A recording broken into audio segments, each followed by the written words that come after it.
mim hoje aqui tem algo diferente, né?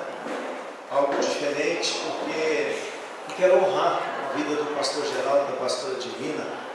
Estava dizendo aqui o pastor Luiz Paulo, estava dizendo o pastor Luiz Paulo, Geraldo foi meu primeiro pastor, Geraldo me deu a primeira Bíblia, né?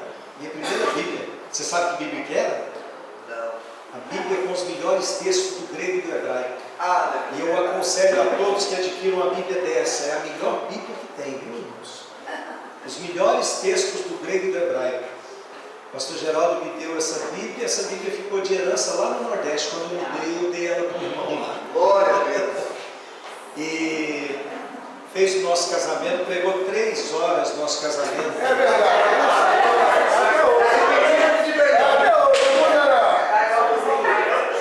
E eu falei assim, eu quero fazer o casamento de uma das duas meninas. Eu queria fazer porque eu queria descontar, mas ele nem me convidou. Ele falou, vai que esse cara chega lá e pega o microfone. Não, eu queria ser convidado para pregar. Queria dar o troco. Então assim, eu sou muito grato a Deus pela vida do pastor Geraldo e da pastora Divina. Eu amo vocês de coração. Eu sempre honro vocês por onde eu passo. Eu falo que se eu carrego algo, é porque lá no início da minha caminhada eu aprendi algo que é real e verdadeiro. Glória a Deus. Glória a Deus. Pai, te damos graças porque tudo aqui é do Senhor. Amém. Te damos graças porque tudo vem do Senhor. Amém. Nós sabemos, Senhor, que se não for do céu, não nos interessa. É porque não tem parte para nós. Senhor, que a Tua palavra ela venha nos vivificar nessa noite. Que a verdade ela possa entrar no nosso coração. Senhor, não por causa de mim, mas por causa do Senhor, por causa da verdade que está em Ti. Então, Senhor, vem e fala aos nossos corações nessa noite. Em nome de Jesus. Quando o pastor Geraldo disse que estava fazendo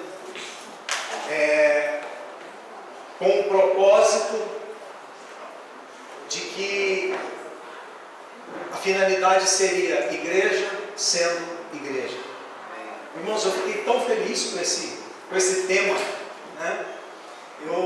Esse texto de Mateus 16 é o texto que eu mais prego na minha vida. Eu acho que é só Romanos 8 para ganhar de Mateus 16. Pode pregar do Romanos 8, não tem jeito, né? Mas assim, eu acho que é só Romanos 8, né? Não tem como, né? Eu amo esse texto pela raiz de tudo, pelos acontecimentos, quando você vai buscar o que está querendo mostrar para a igreja, né? E nós precisamos aprender, nós estamos vivendo um tempo. Esses dias atrás estava conversando com um grupo de irmãos. Eu falei, eu tenho saudade do tempo quando eu me converti, aonde no meio de uma adoração, o endemoniado começava a rolar no chão e derrubar a cadeira. Eu tenho saudade do tempo aonde no meio de uma adoração a pessoa saía gritando, pulando de alegria, dizendo eu fui curado. Glória a Deus. Aí o irmão falou assim, pastor, mas eu acho que nós vivemos um tempo diferente. Eu falei, vivemos mesmo. Ele falou, é isso que eu entendo, o tempo hoje é diferente. Eu falei, diferente, sabe por quê? Porque a igreja está morrendo. Aquela igreja que eu estou dizendo era uma igreja viva. Era uma igreja com prazer, uma alegria de ser igreja. Onde nós saímos do Instituto Bíblico 10 da noite, cansado de ter trabalhado o dia inteiro, estudado das 7 às 10 da noite, e enchia a Kombi da igreja Shekinah e ia embora para o monte. E voltava 2h30 da manhã, cansado, dormia, 5h30 da manhã estava de pé de novo. Glória a Deus. Não era assim? Eu fazia Instituto Bíblico, nós tínhamos uma turma no Instituto Bíblico, nós éramos chamados de caça-demônio. Lembra? Pastor Luiz treinou nós éramos chamados de caça-demônio. Aleluia. Sabe por quê? Porque se chegasse a notícia para qualquer um de nós, tem alguém endemoniado, nós disputávamos, porque quem chegava lá primeiro vai expulsar o demônio. Hoje, se você falar assim, tem alguém endemoniado, todo mundo corre, não tem lá, porque talvez o demônio não saia. Pega dele. Então realmente mudou. Realmente mudou, alguma coisa aconteceu. E eu queria, assim, compartilhar algo que tem sido um objetivo para a minha vida, e o que eu quero compartilhar com você nessa noite é para que seja também a sua. Irmãos, não tem como nós entendermos o reino de Deus se nós não compreendermos o que é o nosso sacerdócio, o que é ser igreja e o que é reino de Deus. Amém. Para mim hoje são 3 pontos chaves que nós precisamos discernir. O sacerdócio individual, se ele não for desenvolvido, nunca vai chegar a ser igreja. O problema que nós temos hoje, a crise de identidade da igreja, é porque a igreja ela não tem um sacerdócio pessoal, ela está tentando montar algo coletivo. Enquanto nós quisermos fazer algo coletivo, nós vamos construir as melhores salões, as catedrais das cidades, nós vamos ter boas estruturas e nós vamos estar podres de sacerdócio. Nós vamos ter uma aparência belíssima. A Bíblia, em Gênesis 14, ela inicia um propósito de tudo. Abre sua Bíblia comigo, vamos ver esse texto aqui. Gênesis capítulo 14. Na minha ótica, tudo se inicia aqui, porque tudo começa com Abraão. E quando você busca entender por que tudo começa com Abraão, você vai entender que tudo também finaliza em Abraão. Eu amo quando o autor de Hebreus ele chega ao cúmulo de dizer o seguinte: Deus não socorre a anjos, mas socorre a descendência de Abraão. Eu acho aquilo fantástico. Deus não está preocupado com os anjos, Deus está preocupado com um povo que tem fé. Amém. Um povo que decide crer, um povo que decide fazer algo diferente nessa terra. Glória a Deus. Vem comigo aqui em Gênesis capítulo 14, olha a partir do verso 18. Melquisedeque, rei de Salém, trouxe pão e vinho, era sacerdote do Deus Altíssimo. Abençoou ele Abraão e disse: bendito seja Abraão pelo Deus Altíssimo que possui o céu e a terra. E bendito seja o Deus Altíssimo que entregou os teus adversários nas tuas mãos, e de tudo lhe deu Abraão o dízimo. Presta atenção num detalhe aqui. Aqui Abraão estava saindo para que fosse estabelecido na vida de Abraão a promessa que Deus tinha dado em Gênesis 12, dizendo: Abraão, sai da sua terra, da sua parentela, e eu quero cumprir algo em você. Só que quando Abraão está nessa pegada, Abraão decide um dia, vamos dizer, restaurar a vida de Ló, porque Ló tinha perdido de um propósito que não era para Ló, mas Ló tinha entrado de carona com a vida de Abraão. E quando Abraão fica sabendo que Ló tinha perdido esse propósito, Abraão decide então resgatar esse homem. Só que nesse resgate, Deus pensa: eu preciso mostrar a Abraão qual é o final de tudo.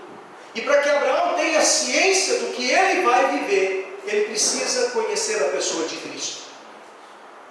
E Deus vai e manifesta Melquisedeque. Porque manifestando Melquisedeque, Abraão entenderia o fim de tudo. Querido, deixa eu dizer uma coisa para você. Nós temos o privilégio de pegar uma palavra onde nós conhecemos o início, o meio e o fim de tudo para nós. Irmão, eu vou te dar um trabalho, tá? Eu não dou conta de ficar. Eu ando um pouco assim, porque... né? Mas deixa eu dizer uma coisa. Quando nós olhamos para a palavra, nós temos todo um trajeto pronto. E Deus não queria que Abraão vivenciasse algo diferente. E aí nós olhamos esse texto e pensamos: poxa, isso foi um encontro casual. Não, irmãos. Eu creio que esse encontro de Abraão e Melquisedeque, isso durou muitos dias, foram muitos meses, foram ministrações, foi enchendo o coração de Abraão, dizendo: Abraão, eu sou o Cristo e eu preciso desenhar algo na sua vida, eu preciso estabelecer em você um propósito, porque o que eu tenho para você é grande, eu vou levantar uma nação através de você, então eu não posso simplesmente passar pela sua vida. E a Bíblia diz que Melquisedeque trazia pão e vinho. Então presta atenção, a igreja, ela tem um início do propósito dela aqui em Gênesis 14. A igreja, ela nasce no Novo Testamento, mas desenhada em Gênesis 14. Por quê? Porque em Gênesis 14, Deus estava mostrando a Abraão um padrão sacerdotal. Abraão, eu vou dar um tempo para que você estabeleça um nível de fé, aonde se levantarão sacerdotes que compreenderão o mesmo propósito do seu coração. Isso é tão incrível, que quando Abraão vence essa batalha, a Bíblia diz assim, ó, verso 21, então disse o rei de Sodoma a Abraão, dá-me as pessoas e os bens ficarão contigo. Querido, essa é a mesma estratégia de Satanás até hoje. O que estava no coração do rei de Sodoma é o que Satanás faz até hoje. Ele tem falado para a igreja, fica com as estruturas e deixa as pessoas comigo. Meu Deus. Pode ficar com todos os bens, constrói templos lindos, sabe, levanta coisas grandes, mas deixa eu prender as pessoas. Meu Deus. Está aqui, ó. Foi desenhado lá no começo. Então, em toda a Bíblia, você vai entender uma coisa. A Bíblia é desenhada para um padrão sacerdotal. Quando Melquisedeque expressa a Abraão, na pessoa de Cristo, você vai estudar Hebreus capítulos 5, 6, 7, 8 e 9. Você vai entender o que aconteceu aqui em Gênesis 14. Principalmente quando o autor de Hebreus, no capítulo 7, ele faz um paralelo dos dois. No capítulo 8, ele arremata mostrando a pessoa de Cristo, ele, Melquisedeque. Então Deus levanta para Abraão um intento agora, dizendo: Abraão, a sua descendência vai ter que carregar o jeito sacerdotal. A sua descendência vai ter que entender o propósito. Irmãos, uma das coisas que eu fico mais, assim, fascinado nessa história, é quando nós vamos estudar um pouco adiante aqui, Gênesis 22. Vamos aqui, eu vou correr um pouco aqui, mas vamos lá. Gênesis 21. Olha que coisa interessante. Verso 1: visitou o Senhor a Sara, como lhe dissera, e o Senhor cumpriu o que lhe havia prometido. Sara concebeu e deu à luz um filho a Abraão na sua velhice, no tempo determinado de que Deus lhe falava. Ao filho que lhe nasceu, que Sara lhe dera à luz, pôs Abraão o nome de Isaque.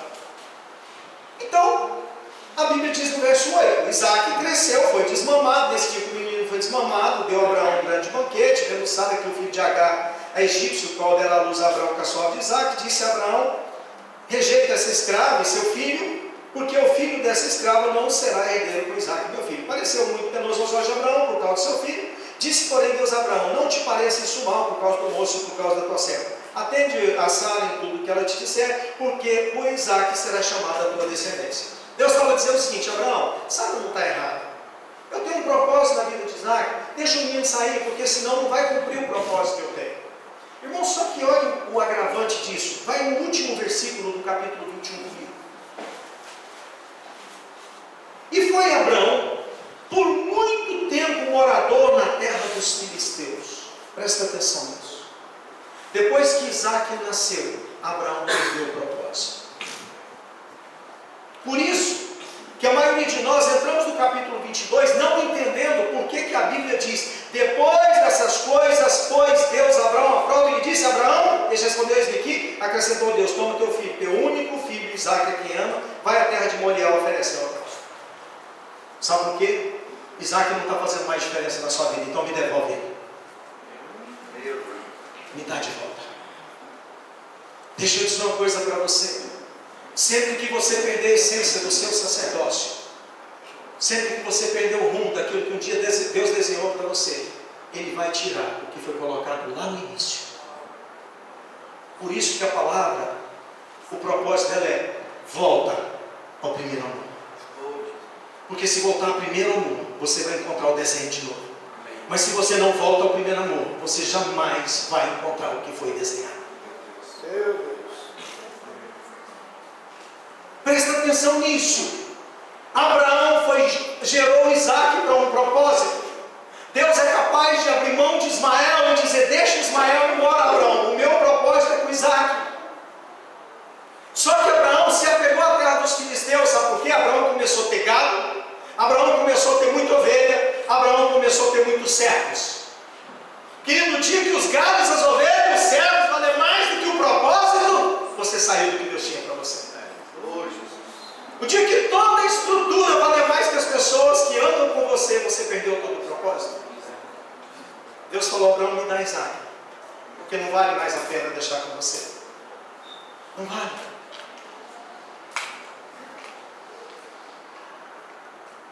Esses dias atrás, agora, eu estava em Moçambique. Nós temos um trabalho em Nampula, no norte do país. Cuidamos ali de aproximadamente 300, 350 crentes. E a 150 quilômetros de Nampula, nós temos ali umas 150. E nesse local, Iquinga, é uma população aproximada de 40 mil habitantes, sem um cristão até 4 anos atrás. Quando a pastora Adonias e a pastora Valéria pisou naquele lugar e ganhou as 5 primeiras almas e batizou as 5 primeiras. Amém. Glória a Deus. E de lá nós começamos. Irmãos, são aproximadamente, só naquela região no norte de Moçambique, 38 povoados. Uma população que deve abranger 400 mil habitantes, aonde não tem igreja implantada. Aonde não tem uma igreja implantada. E aí nós nos deparamos com a igreja brasileira hoje, que disputa em leilão o valor de um galpão e uma boa localização para ver quem dá mais para ter igreja naquele lugar. Aonde pastores têm estruturas e ele paga 30 mil, 15, 25, 20 mil de aluguel por mês e não tem coragem de investir 5 mil, 2 mil, 3 mil nas nações. Aonde ele não estimula as pessoas a ir porque ele não quer perder membro. Meu Deus. Ele não entendeu que ele não está perdendo. Porque quando você estimula as pessoas para o ID, você está gerando nela um coração de sacerdote. Aleluia. Glória a Deus. Talvez algum de vocês vão ficar, mas eu quero dizer, se a maioria abrir o coração, a maioria vai. Amém. Viu, Di? Não deixa de pregar essa verdade. Não deixa de falar nisso, porque quanto mais nós falamos, mais as pessoas se levantam. Recentemente o irmão chegou em mim em São Simão e falou: pastor, para de falar para as pessoas irem, porque senão daqui uns dias o senhor vai ficar sozinho. Eu falei: o meu sonho é isso. Eu não estou preocupado em encher a igreja. Eu não estou preocupado em amontoar gente. Eu quero ver propósitos se cumprindo. Amém. Glória a pessoas cumprindo o seu chamado, seu sacerdócio, estabelecendo igreja. Amém. Sabe, irmãos, mas não é estabelecendo estrutura, não, é estabelecendo propósito. Quando eu falo estabelecer igreja, eu falo estabelecer propósito no coração das pessoas. Glória a Deus. Aí o que aconteceu agora? Por que eu estou contando essa história para você? Nós chegamos lá no dia 21 e o pastor Caleb tinha ido a Iquinga levar um material de suprimento lá para a nossa base em Iquinga. Na semana anterior ele mandou uma foto de uma criança. Lá tem muita doença de pele, mas é muita mesmo. A tínia capilar, hoje aproximadamente 40% das nossas crianças na Nampula tem tínia capilar. Falta um pouco de cabelo, né, por causa das micoses de pele. E um obreiro nosso foi até Iquinga levar os mantimentos e chegou lá, deparou com a mãe pedindo medicamento. Uma criança de 8 anos, mas a estatura de 3 dos nossos meninos aí. E o menino com um problema na pele, do pescoço até para baixo da bunda, todo cheio de escaras as costas dele, e uma barriga enorme. E ele disse: olha, eu não tenho medicamento. Mandou a foto para o pastor Caleb falou: eu estou indo na quinta próxima, vou levar medicamento para ele. Irmãos, quando ele chegou lá na quinta-feira, o menino tinha morrido na quarta-feira. Eu cheguei lá e ele me contou isso, esse negócio me doeu tanto. Isso às vezes não me incomoda a igreja. Não nos incomoda, porque para nós está tudo muito bom, está tudo muito bem. Nós queremos um remédio para dor de cabeça, tem uma farmácia do lado da nossa casa. Você passou mal, você vai aqui, você tem uma consulta. Estava falando com meu filho, aqui fazendo um cursinho, né, o Josué.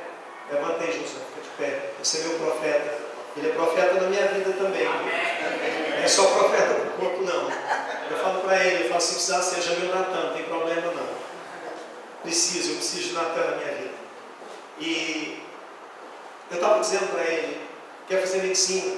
Falei, meu filho, faça mesmo. Faça, porque nós vamos montar um hospital lá em Liuco, ou então em King. Nós vamos Amém. ter uma faculdade, uma região de 400 mil habitantes, irmãos, que deve ter aproximadamente 14 escolas, com 3 salas de aula, cada uma delas 4 salas.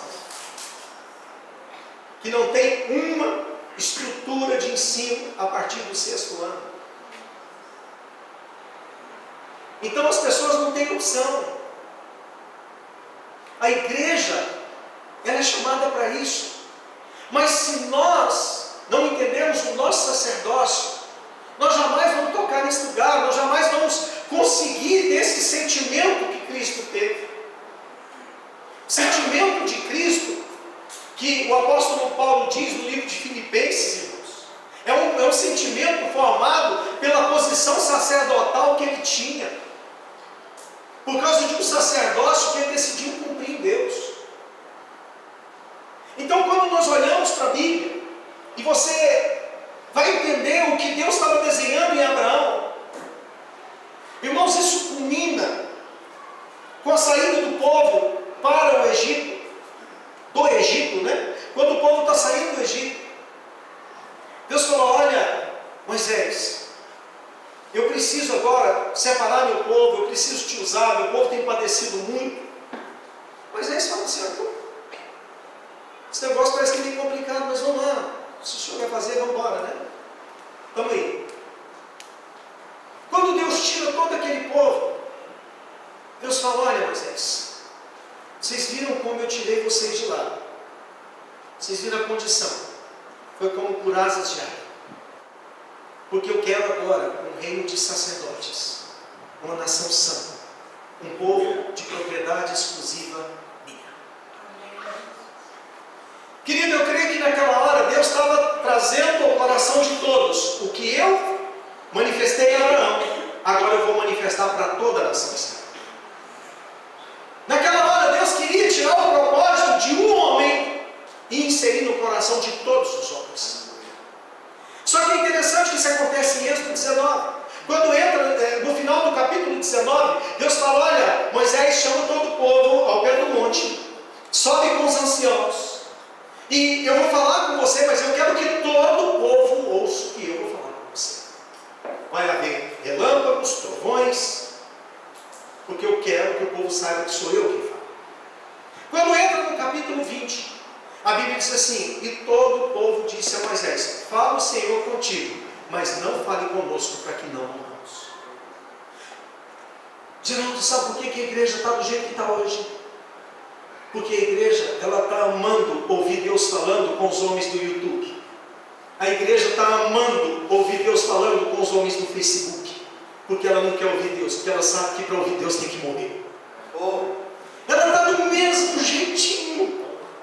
Do mesmo jeitinho. Uma cretalhada que não lê Bíblia, eles ouvem o YouTube. Uma cretalhada que conhece todas as palavras do Heber Rodrigues, conhece todas as palavras do Luiz Hermínio, mas não sabe 2, 3 versículos de cor. Sabe por quê? É o coração do povo que saiu da terra. Senhor, para que nós precisamos te ouvir? Já tem Moisés que te ouve e fala conosco. Já tem o Luiz Hermínio que te ouve, já tem o Geraldo do Nascimento que te ouve, já tem o José Rodrigues que te ouve, já tem o Luciano Subirá que te ouve. Para que eu vou te ouvir? Tem o YouTube que fala comigo. Meu Deus. Aí sabe o que Deus faz? Tudo bem, eu vou resolver de outra forma. Moisés chama Arão e a família dele, que eu preciso mostrar o que é um sacerdócio. E ali, irmãos, começa toda uma estrutura, começa todo um processo que Deus não queria desenvolver aquilo. Deus nunca, presta atenção nisso, Deus nunca quis estabelecer uma lei. Deus queria que o povo entendesse a mesma graça que Abraão entendeu. Mas foi necessário estabelecer lei, sabe para quê? Para que as pessoas compreendessem qual era a porção do coração de Deus. É o que o apóstolo Paulo fala: a lei só existe para transgressor. É por isso que existe lei. Como o povo transgrediu, Deus falou: eles só vão aprender o que é sacerdócio baseado na lei.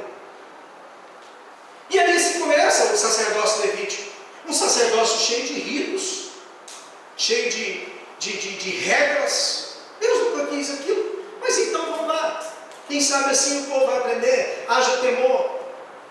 Ao ponto de Deus falar, olha, faz vestimenta para o sacerdote, coloca romãs secas na bainha da sua vestimenta, e coloca sinetes, amarra uma corda no pé, porque quando ele adentrar para oferecer o sacrifício, se tiver em pecado, ele vai morrer.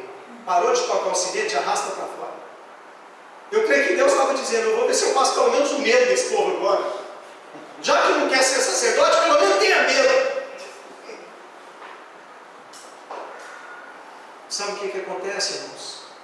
Esse sacerdócio não dá em nada. Não dá em nada, porque ele não tinha o propósito original do que Deus tinha estabelecido. Por isso, quando você lê o livro de 1 Samuel, e você vai conhecer a história de Eli, da casa de Eli, você vê falando que os filhos de Eli enfiavam os garfos nas carnes enquanto cozinhavam, e estas ainda cruas retiradas das suas panelas. Aquela expressão, retirar da panela antes de cozer, é dizer, eu não dependo do tempo de Deus, eu dependo do meu tempo. Era o que os filhos de Eli faziam. Foi esse o ponto que o sacerdócio levítico chegou. E é esse o ponto que muitas vezes nós como igreja estamos vivendo hoje. Nós não queremos entender o tempo de Deus, nós não queremos entender o propósito de Deus, nós queremos entender o propósito para a nossa vida. Irmãos, isso está tão sério no nosso meio. Eu creio que todos aqui conhecem aquela passagem de João 6, quando está todo mundo abandonando Jesus. Jesus olha para os discípulos e fala, vocês me querem ir? Pode ir, fica à vontade. Ali, um dos discípulos diz assim, Senhor, não é para onde? Está vendo tanto que o mundo te enganou? É para quem iremos? Você sabe por quê? Porque a igreja nos ensinou a depender de um lugar, de um ambiente de 4 paredes. Ela não nos ensina a depender de Deus. Eu estava contando, existe 6 músicas hoje conhecidas no Brasil. Uma delas, a principal, para onde eu irei, se eu não tenho para onde voltar? Sabe por quê? Porque eu não conheço Bíblia. Porque se conhecesse, diria, para quem eu irei, se eu não tenho para quem eu voltar? Só tenho o Senhor Deus. Geral tem 6 músicas, todas elas para onde eu irei. É porque a igreja não lê Bíblia. E ela acostumou a depender de um ambiente. Se está aqui dentro é santa, se está aqui dentro tem compromisso com Deus, se está aqui dentro que é Deus. A hora que sai aquele portão para fora, ele esquece tudo que aconteceu aqui dentro. Você quer ver uma coisa? Pergunta para 80%, pergunta para todo mundo da igreja, na segunda-feira, o que foi pregado ontem? 80% não sabe. Porque ela está muito mais interessada no ambiente do que propriamente em quem foi falado. Oh Senhor, tem misericórdia. Porque ela não é mais igreja. O sacerdócio levítico, ele chegou nesse nível. Porque Deus estabelece um sacerdócio para que o sacerdócio apontasse Deus. E quando chega lá nos filhos de Eli, o sacerdócio estava apontando o homem. Eu não sei se isso te remete a alguma coisa. Irmãos, o nosso evangelho hoje é um evangelho de ídolos. É um evangelho de ícones. É um evangelho onde o homem está galgando lugares para ele ser conhecido. Recentemente, um pastor nosso virou e falou assim, pastor, pega suas palavras, põe no YouTube. Eu falei, rapaz, deixa ela fora do YouTube mesmo. Não tem problema não. Pastor, mas vai abençoar tanta gente. Eu falei, mas vai pôr tanta gente lerda que não vai querer buscar Deus independente do que eu estou falando. Deixa ele buscar Deus também. Irmãos, como eu oro para o YouTube queimar, desaparecer? Você acredita que eu já orei por isso? A Luciana sabe, ela ri de mim, porque eu falo isso sempre. Eu oro, eu falo assim, eu queimo o YouTube, desaparece com ele, assim, tomara que tudo que está no YouTube suma assim de um dia para o outro. Não tem mais nada. A cretaiada vai ter que ir para a Bíblia. Dá salva de palmas para mim.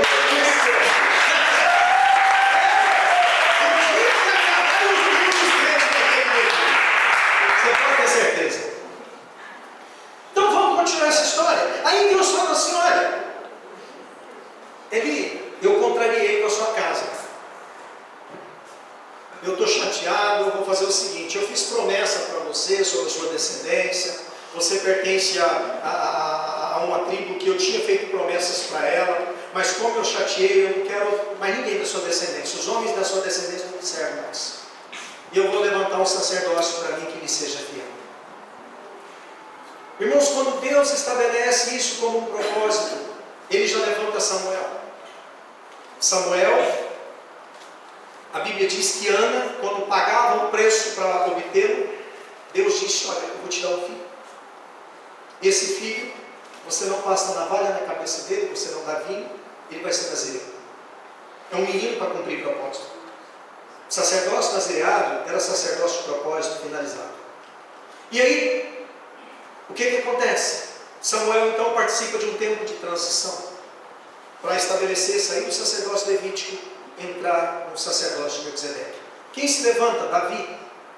Por que Davi é chamado um homem segundo o coração de Deus? Porque Davi entendeu a revelação que foi liberada sobre a vida de Abraão. E Davi decidiu viver uma vida com um propósito sacerdotal. Se você analisar Davi até a queda, às vezes você pode já estar no seu coração assim, poxa, pastor, por que Davi então caiu com Batseba? Calma, irmão, quero chegar. A queda de Davi é a causa da queda da igreja hoje também. O mesmo problema. Davi começa a estabelecer um propósito sacerdotal para a vida dele, onde ele entendia que ele não tinha um reino para ele, mas ele entendia que ele vivia em prol do reino de Deus.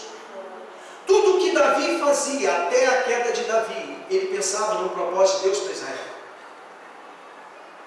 Querido, a melhor maneira de você ser igreja é você fazer tudo pensando no propósito final de Deus como reino. Amém. Se tudo que você fizer, você entender que o que você está fazendo, quem vai lucrar com tudo isso é o Senhor, por aquilo que Ele tem para você, isso é reino.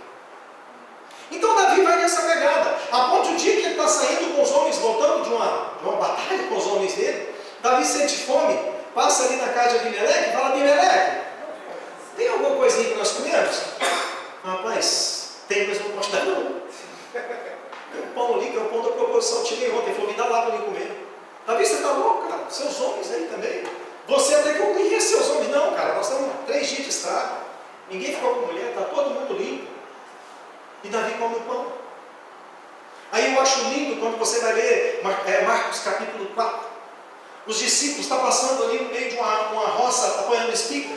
E aí os fariseus falam assim, você não viu aí seus discípulos, Senhor? Em dia de sábado, colhendo espigas? Ele olha e fala, vocês não viram o que fez Davi? Quando entrou na casa de Abimeleque, o sumo sacerdote, e comeu o pão da proposição? Sabe por quê? Porque não foi feito o quê? Não foi feito o quê? Não foi feito o homem por causa do sábado, mas o sábado por causa do homem. Deus naquela hora estava dizendo para os fariseus, olha, o homem, meus discípulos, não foram feitos por causa dessa espiga. Essa espiga é que foi feita por causa deles. Quando você entende a graça do céu, você tem a liberdade de entender que tudo que foi feito por causa de você é propósito de Deus para a sua vida. Amém? Glória a Deus, aleluia. Era isso que Jesus estava trazendo no coração deles. Tudo tem um propósito. Davi, quando come o pão, ele entende algo. Eu estou comendo por um propósito. Eu não estou zombando do que Deus fez, mas eu estou usufruindo do que Deus fez. Glória. Amém. E a Bíblia diz que Davi come o pão da proposição, se fortalece e vai embora. Sabe por quê? Porque Davi entendia o sacerdócio segundo o coração de Melquisedeque. Só que aí você começa a entender, algo começa a mudar na vida de Davi. Quando ele estabelece todo um propósito no reino, daquilo que Deus tinha através da vida dele, Davi se sentiu grande. Querido, não é problema que o Senhor faça você crescer naquilo que Ele te confiou. O problema é quando você começa a sentir que você cresceu naquilo que Ele te confiou. Meu Jesus. Você cresceu não é problema. O problema é quando você pensa que você está grande. E esse foi o problema de Davi. Davi olhou e falou, eu estou grande. Esses caras caras não precisam mais de mim. Gente, vai lá para a batalha, eu vou descansar. Só que Davi já estava de olho em Batseba. Quero dizer uma coisa para você: nada cai do dia para a noite e nem da noite para o dia. Tudo que cai é porque um dia começou a ser corrompido aos poucos. Estava ontem compartilhando com um irmão e eu disse para ele: meu querido, saiba de uma coisa, Eva não caiu em uma conversa com a serpente. Com certeza um dia passando, a serpente disse: Eva, bom dia. No segundo dia, falou: e aí, Eva, como é que tá? Não, tá bem?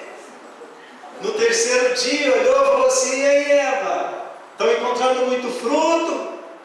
Ah, irmãos, aquilo deve ter tido um bom tempo para desenvolver um relacionamento, para um dia a serpente falar assim: Eva, como é que é mesmo que eu disse para você? Não foi assim que ele falou? A serpente já sabia o que Deus tinha falado. Sabe por quê? Porque tudo é construído aos poucos. Davi, quando ele viu que ele cresceu, ele deixou entrar algo no coração dele. Querido, nós perdemos a essência de igreja quando nós deixamos entrar algo no coração e possa nos parecer que nós já somos grandes demais como igreja. Aí começa a nossa queda. Aí começa o problema. Levanta sua mão comigo. Fala assim: Senhor, se o Senhor quiser puxar para trás, quando for necessário, puxa, Senhor, mas não deixa eu avançar do meu jeito. Amém, querido? Por que eu falei para você orar comigo? Porque eu sempre faço essa oração com o Senhor. Se o Senhor estiver caminhando do meu jeito, vai puxar para trás. Eu prefiro retroceder no Senhor do que retroceder sem o Senhor. Eu prefiro retroceder do que retroceder sem.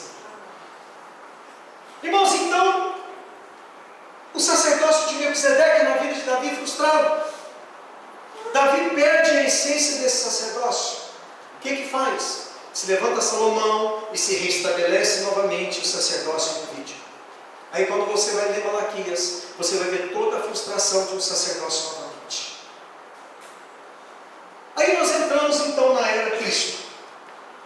Deus, 400 anos parado, silêncio, diz: agora é a hora. Mas, para que eu possa transicionar isso, eu preciso de um nazireu de novo.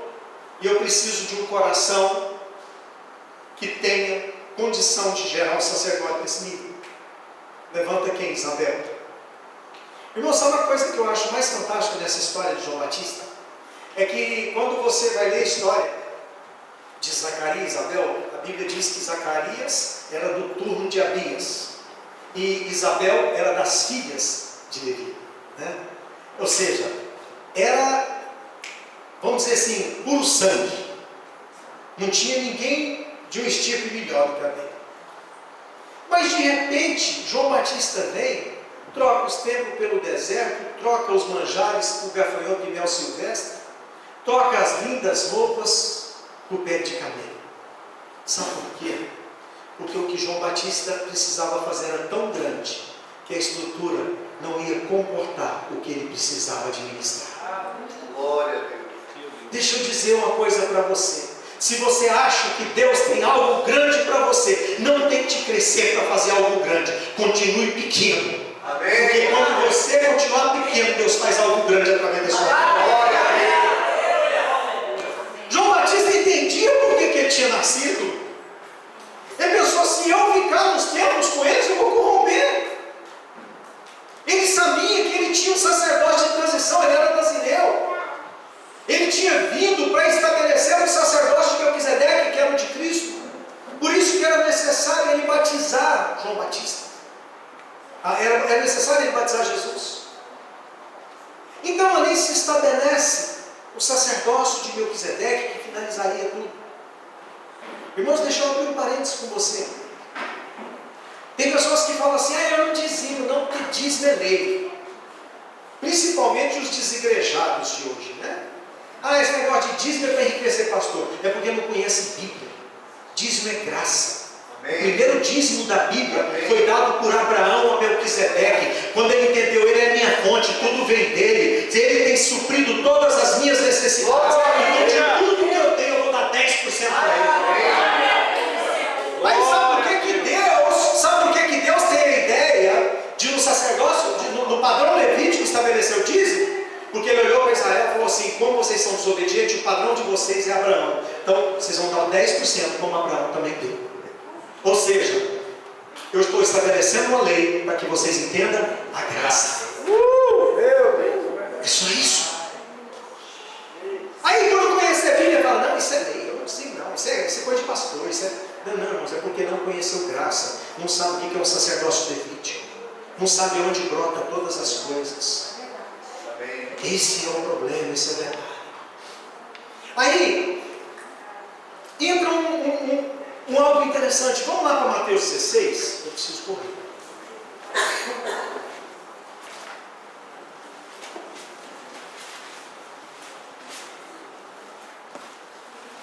Mateus 16, irmãos, é uma chave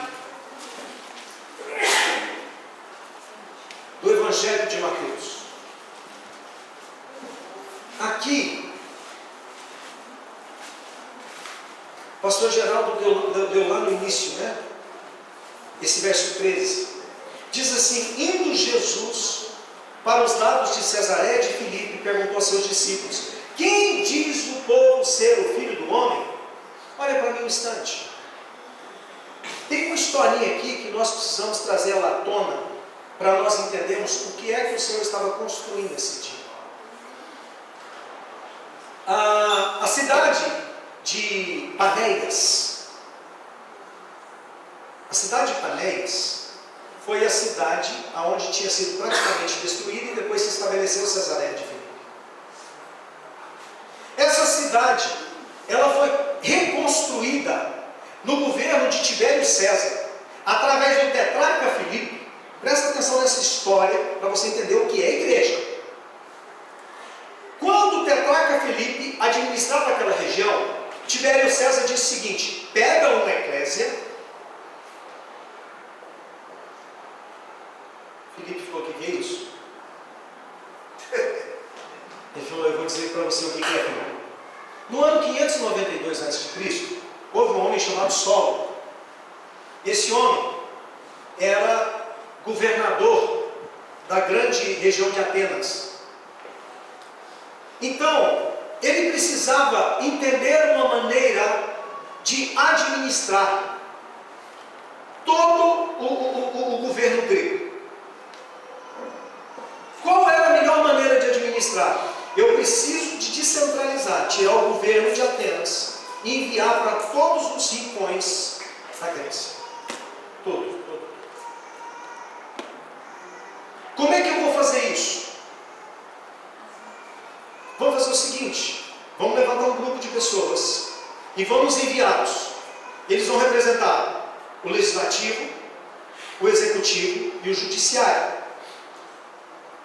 Homens de boa índole, e vão até essas pessoas dizer: olha, nós estamos aqui para trazer o governo até vocês.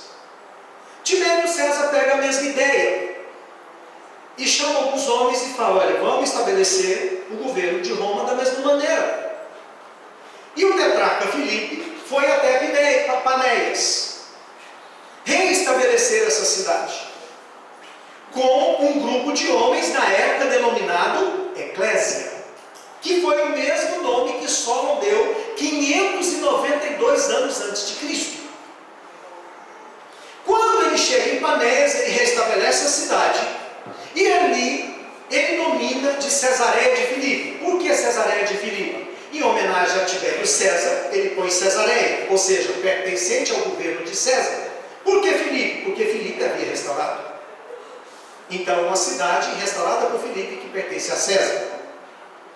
Quando Jesus está indo com os discípulos, todo mundo conhecia essa história. Tanto a história de Solomon, quanto a história de Filipe. Jesus então dá um clique. Aqui é o melhor lugar para me ensinar para eles o que é uma igreja. O que é ser eclésia. E aí a Bíblia diz: indo Jesus para os lados de Cesareia de Filipe, perguntou aos seus discípulos: quem diz o povo ser o Filho do Homem? alguns dizem que seja João Batista, Jeremias, Elias ou alguns dos profetas. Jesus perguntou: e vocês? Pedro, sanguíneo, hemorrágico, né? Tu és o Cristo, Filho do Deus vivo. Creio que ele estava louco para responder isso. Então Jesus falou: olha, não foi carne e sangue que te revelou, mas meu Pai que está no céu. Sabe por quê? Porque até então essa palavra Cristo, ela tinha sido pronunciada pelos pastores que estavam no campo e viram a estrela, porque eles tiveram a revelação do Messias, do ungido. E depois o próprio Herodes, quando fala para os pastores, fala: se vocês tiverem informação do Cristo, voltem e me falem. Só eles, os discípulos não tinham ainda pronunciado essa palavra. Então quando pronuncia, Jesus fala assim: olha Pedro, eu também vou te dizer algo. Como você revelou quem eu sou, agora eu vou revelar quem vocês são. Eu também te digo que tu és Pedro, e sobre essa pedra edificarei a minha eclésia.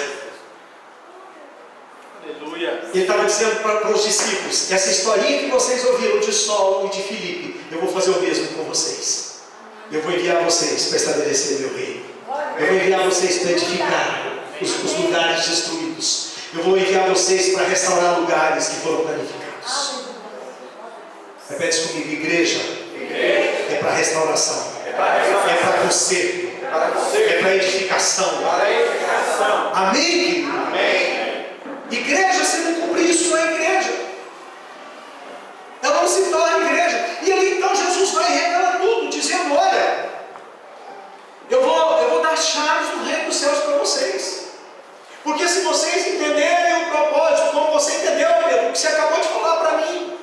Irmão, se vocês verem que coisa linda, está aqui, ó, no próprio capítulo 16, olha o verso 21 comigo. Aqui há uma divisão de tempo. A Bíblia diz assim: desde esse tempo, verso 21. Tem traduções que diz a partir de então. Tem traduções que diz desde então. Tem tradução que diz a partir desse momento. Sabe por quê? Porque foi uma divisão de tudo. Desde esse tempo começou Jesus Cristo a mostrar a seus discípulos que lhe era necessário seguir para Jerusalém, sofrer muitas coisas dos anciãos, dos principais sacerdotes e escribas, ser morto e ressuscitado no terceiro dia. Deixa eu dizer uma coisa para você: Jesus decidiu mostrar o propósito da morte depois que a igreja estava estabelecida. Igreja não se estabelece para gerar vida, igreja se estabelece para morrer primeiro, porque morrendo gera vida. Morrendo gera vida. Jesus falou: agora que eu já estabeleci igreja, então agora vocês precisam entender que eu vou morrer. Irmãos, o mesmo Pedro sanguíneo, e Pedro chamando a parte, começa a reprovar, dizendo: tem compaixão de ti, Senhor, isso de modo algum te acontecerá. Mas Jesus voltando-se disse a Pedro: arreda Satanás. Sabe por quê, irmãos? Porque Deus não tem compromisso com a sua religião, Deus tem compromisso com o seu propósito. Quando Jesus estava dizendo: olha, é necessário que eu vá, e Pedro diz: não, Senhor, tem compaixão de ti, ele estava dizendo: Senhor, remove isso da sua cabeça. Jesus entendeu uma coisa: se eu não fizer ele calar a boca agora, meu coração vai acabar sendo inflamado com o que ele está falando, e eu perco o propósito do meu Pai. Pedro, arreda, sai fora, porque isso não faz parte do meu propósito. Irmãos, uma das coisas que eu acho mais fantástica é João capítulo 11. A Bíblia diz assim, ó: ouvindo Jesus que Lázaro estava enfermo, ainda demorou 2 dias para voltar. Jesus estava apressado, demorou 2 dias.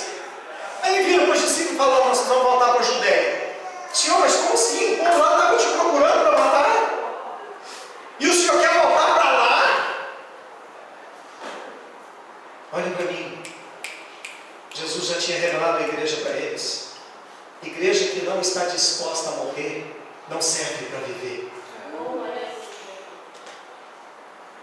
Jesus fala: é para lá que eu vou voltar.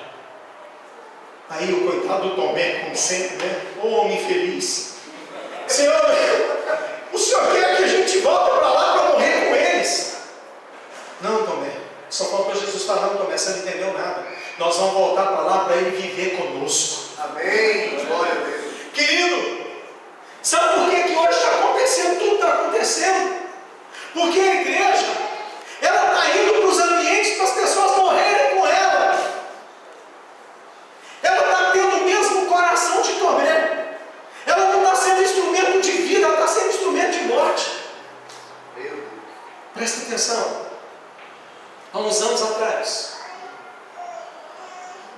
creio que foi com Silas Malafaia que aconteceu esse fato.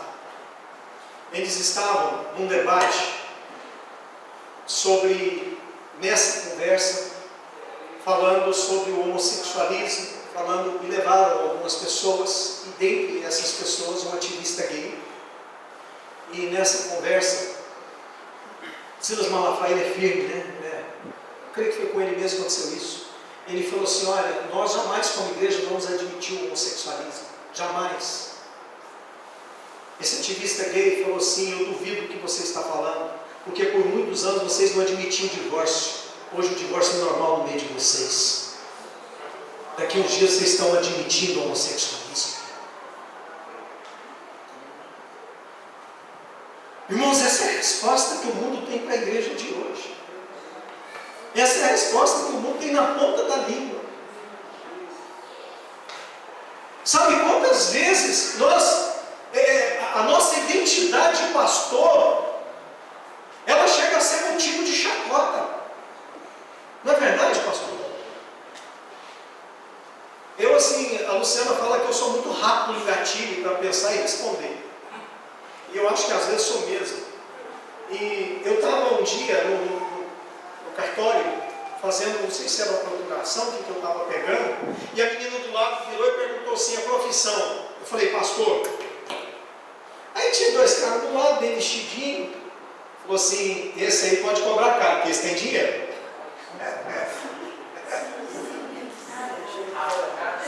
Irmãos, ele falou para a pessoa mais errada do mundo. A Luciana falou isso, ele falou para a pessoa mais errada do mundo. Eu virei para ele e falei: qual a sua profissão? Ele falou assim: eu sou advogado. Eu falei: você deve ser picareta, hein? Ele olhou para mim e falou assim: mas você me respeita, eu não sacatei você nesse ponto. Eu falei: porque se você está me pondo no saco com os outros, eu vou te pôr no saco com os mesmos advogados que eu conheço. Acabou o assunto, os dois viraram as costas para mim.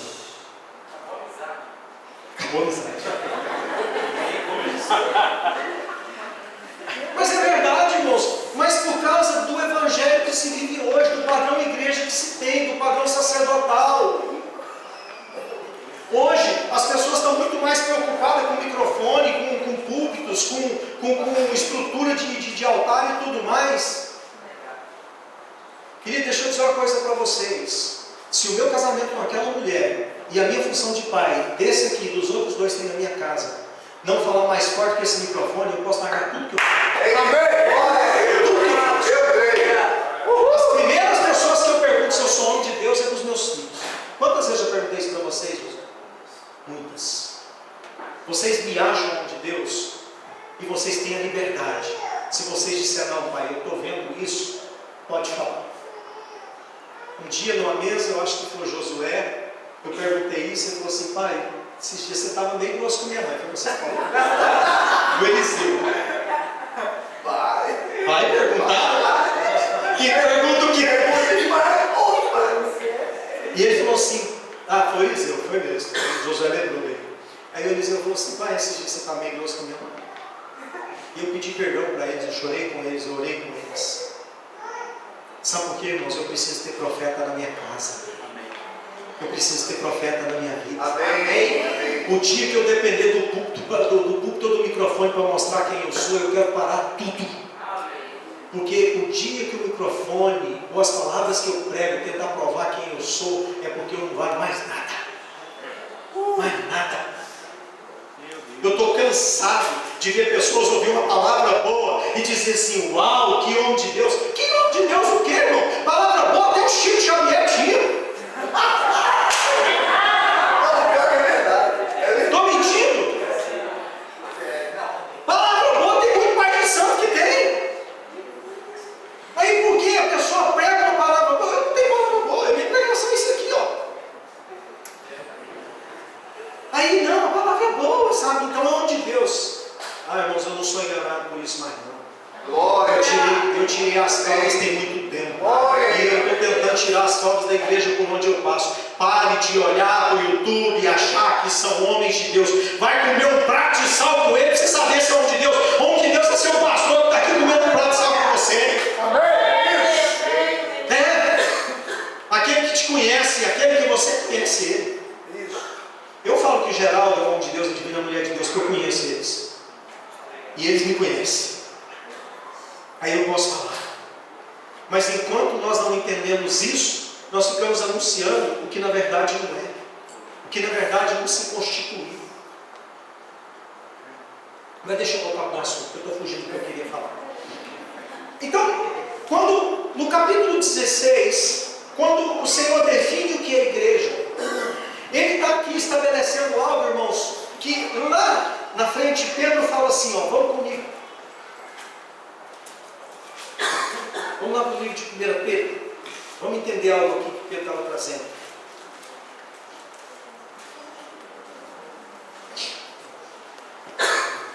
Aleluia.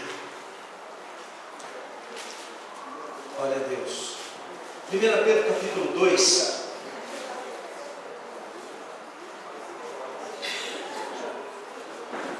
Presta atenção que Pedro, ele narra o capítulo 2, desenhando primeiro o sacerdócio, para depois ele desenhar igreja e reino. Olha o que Pedro fala. 1 Pedro capítulo 2, a partir do verso 1.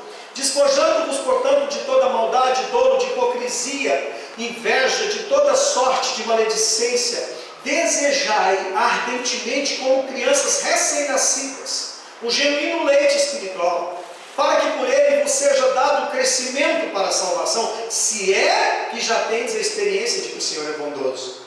Chegando-vos para ele a pedra que vive, rejeitada assim pelos homens, mas para com Deus eleita e preciosa, também vós mesmos, como pedras que vivem, sois edificado casa espiritual para ser de sacerdócio santo, a fim de oferecer de sacrifícios espirituais agradável a Deus por intermédio de Jesus Cristo. Presta atenção numa coisa.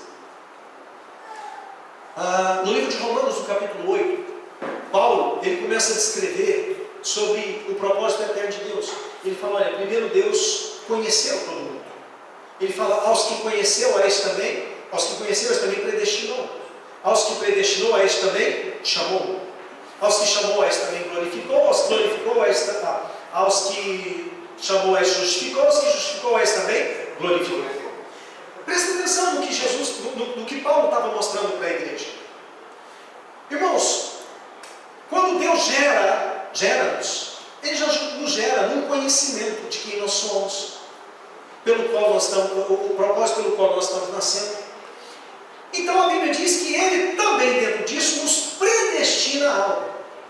A predestinação é porque Deus estabeleceu algo para ser finalizado através de você. Só que como Ele te dá a liberdade de ser o que você quer ser, no meio do caminho você escolhe para onde você quer ir. Eu pego aqui o Geraldo, coloco dentro de um ônibus, falo, Geraldo, você vai para São Paulo, seu destino é São Paulo. A hora que chega ali na Berlândia, o Geraldo desce do ônibus e fala, rapaz, você vai lá para Araguari. Adiantou eu dar um destino para ele? Não. Ele decidiu tomar o rumo dele. Só que aí a Bíblia diz, aos que predestinou, a este também chamou. Deixa eu dizer uma coisa para você. Do conhecimento de Deus, a predestinação e o chamado, todos nós nos equiparamos. Só que a Bíblia diz, aos que chamou, a estes também justificou. A justificação é pela fé. A justificação não é pelas suas obras, pelo que você faz. A justificação é no que você crê. Só que a Bíblia diz, aos que justificou, a estes também glorificou. A glorificação é por obras. A glorificação é pelo seu trabalho. A Bíblia diz que Cristo foi glorificado, assentou à destra do Pai pela obediência que lhe valeu.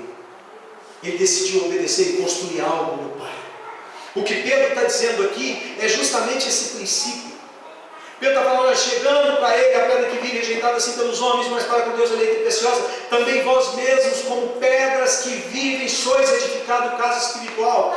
Pedro está dizendo, olha, você é como um pedaço, porque aquela palavra que Jesus está dizendo ali para Pedro, ela traz dois sentidos no grego, a palavra Petros e Pietra, em Mateus 16. Eu também te digo que tu és Pedro, tu és o que? Petros. Petros é o que? Fragmento da rocha, pedaço de pedra. E sobre essa pedra, a comunhão de todos os fragmentos, quando se juntam num propósito, eu estabeleço a minha igreja. Então, quando Pedro está dizendo que vós sois como pedras que vivem, Pedro está dizendo, olha, ainda que você esteja sozinho, aonde você estiver, você tem que ser igreja. Porque você é um pedaço da rocha. Glória a Deus. Aí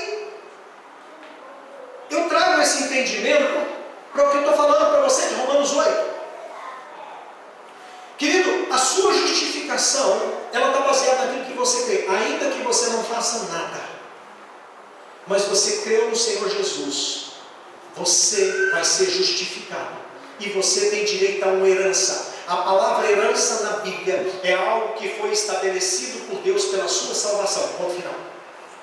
Agora, só que a Bíblia traz uma palavrinha chamada galardão. O galardão está ligado com a glorificação. A glorificação é tudo aquilo que você construiu, que você fez, que você dedicou ao Senhor, que você morreu para Ele, para ser construído algo através da sua vida. Isso é para que você seja glorificado e seja galardoado na sua glorificação. Então, enquanto nós não pensamos assim como igreja, nós não atingimos o objetivo final, que é a manifestação do Reino. Por isso que você, quando lê Lucas capítulo 17, verso 20, Jesus estava tão preocupado com esse assunto, ele falou: olha, quando disserem para vocês, eis que o reino está aqui ou acolá, não acrediteis, porque o reino está onde? Dentro de vocês. Ou seja, se você entendeu o seu sacerdócio, você entendeu que você é uma parte da rocha, aonde você estiver, o reino de Deus está sendo manifesto através de você. Deus, aleluia, cremos. E aí ele continua, ele fala assim, olha, continuando no verso 6, ele fala: por isso está na Escritura, eis que põe em Sião uma pedra angular, eleita, preciosa, quem nela crê não será de modo algum envergonhado. Para vós outros, portanto, os que credes, é a preciosidade, mas para os descrentes, a pedra que os construtores rejeitaram, essa veio a ser a principal pedra angular, e pedra de tropeço e rocha de ofensa. São estes que tropeçam na palavra, sendo desobedientes para o que também foram postos. Vós, porém, sois raça eleita, sacerdócio real, nação santa, povo de propriedade exclusiva de Deus, a fim de proclamar as virtudes daquele que vos chamou das trevas para a sua maravilhosa luz. Vós sim que antes não erais povo, mas agora sois povo de Deus, que não tinhas alcançado misericórdia, mas agora alcançaste misericórdia. Glória a Deus. Querido, já foi estabelecido sobre você. E aí a coisa mais linda é quando você chega em Apocalipse 5. Aquilo para mim é surreal. Quando João, observando tudo, e vê aquele que é digno de abrir o livro, fala: porque ele comprastes para Deus de todos os povos, tribos, línguas e nação, e os constituístes reino e sacerdote, e reinarão para sempre. Glória. Aleluia. Deixa eu dizer uma coisa para você: crente não vai para o céu. Mas pastor, o que eu estou fazendo aqui? A Bíblia diz que no céu é lugar de sacerdote. Por que eu falo para você que crente não vai para o céu? Porque senão Satanás tinha aqui também. Porque a Bíblia diz que ele crê e treme. Tem muita gente que crê, irmãos, mas não crê no que gera salvação. Mas dificilmente alguém é sacerdote sem entender que é a salvação. Então deixa eu finalizar dizendo para você algo. Quero ir para os finalmente com você. Quando Apocalipse capítulo 5, deixa eu ler esse texto para você, vai aqui.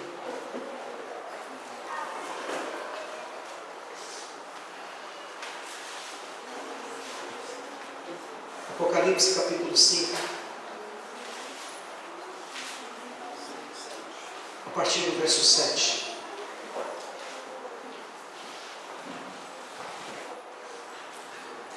Veio, pois, e tomou um livro da mão direita daquele que estava sentado no trono. E quando tomou o livro, os 4 seres viventes e os 24 anciãos prostraram-se diante do Cordeiro, tendo cada um deles uma harpa e taças de ouro cheia de incenso, que são as orações dos santos. Entoavam um novo cântico, dizendo: digno és de tomar o livro, de abrir os selos, porque foste morto, com teu sangue compraste para Deus os que procedem de toda tribo, língua, povo e nação, e para o nosso Deus os constituíste reino e sacerdotes, e reinarão sobre a terra. Deixa eu dizer uma coisa para você. Existe uma pregação nessa nação hoje que está tentando enganar, que está tentando facilitar.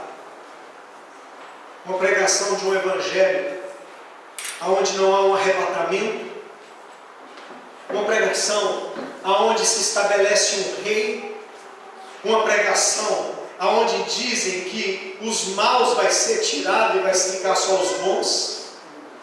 Sabe por quê? Porque é uma pregação que não exige um sacerdócio. É uma pregação que ela gera uma ambição pela terra, ela não gera uma ambição pelo céu. É uma pregação que facilita um processo de querer governar a terra. Deixa eu dizer uma coisa para você, nós não fomos chamados, a igreja não foi chamada para governar a terra. A igreja foi chamada primeiro para ir para o céu, depois que voltar para o céu, governar a terra. Primeiro você precisa visitar o céu, depois você governa a terra. Isso é o cumprimento de um governo. Se você estudar Mateus capítulo 13, irmãos, como igreja, eu te peço, eu imploro para você, estude Mateus 13, estude o que Jesus ensina, aquelas parábolas, as 8 parábolas que ele ensina claramente sobre o reino dos céus. Estuda aquilo, e você vai entender que ele está ensinando um propósito, porque todas as vezes que Jesus trata reino do céu em Mateus 13, ele está falando de um propósito eterno. Quando ele fala de reino de Deus, ele está falando de um governo. Então, todas as vezes que ele lança aquelas palavras, ele está trazendo sobre nós, igreja, um entendimento, para que nós possamos ter um comportamento aqui na terra, com uma atitude de quem pertence ao reino do céu. Não adianta você querer ser igreja sem ser sacerdote, e você nunca vai conquistar o entendimento do reino sem ser igreja. Por isso, então a cadeia é primeiro sacerdote, depois igreja, depois reino. Glória a Deus. Se você começar como sacerdote, você vai acabar expressando igreja. Expressando igreja, você vai acabar manifestando o reino. Glória a Deus. Amém? Vamos ficar de